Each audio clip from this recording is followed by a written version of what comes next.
അച്ഛോ അച്ഛോ, ഒരു ക്വസ്റ്റ്യൻ ചോദിക്കട്ടെ. ഈ ഫ്രഞ്ച് റെവല്യൂഷൻ എന്നാ നടന്നതെന്ന് അറിയാവോ?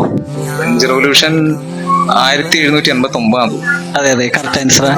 നെക്സ്റ്റ് ഒരു ക്വസ്റ്റ്യൻ ചോദിക്കട്ടെ. ഈ സെക്കൻഡ് വേൾഡ് വാർ, രണ്ടാം ലോക മഹായുദ്ധം തുടങ്ങിയ വർഷം ഏതാണെന്ന് അറിയാവോ? Second world war 1939. അതെ അതെ, കറക്റ്റ് ആൻസർ. ഞാനൊരു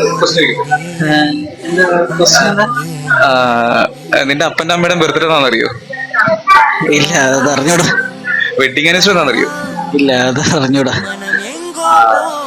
ആദ്യം അതൊക്കെ പഠിക്ക്. ഫ്രഞ്ച് റവല്യൂഷൻ വേൾഡ് വാറൊക്കെ പിന്നെ പഠിച്ചാൽ മതി. നമ്മുടെ അപ്പനമ്മയുടെ ബർത്ത്ഡേ അറിഞ്ഞില്ലെങ്കിലും കുഴപ്പമില്ല, അവരെ നന്നായിട്ട് നോക്കണം കേട്ടാ. കാരണം അവസാനം ഉണ്ടല്ലോ, നമ്മുടെ ഈ അപ്പനും അമ്മയൊക്കെ ഉണ്ടാവുള്ളൂ നമ്മുടെ കൂടെ.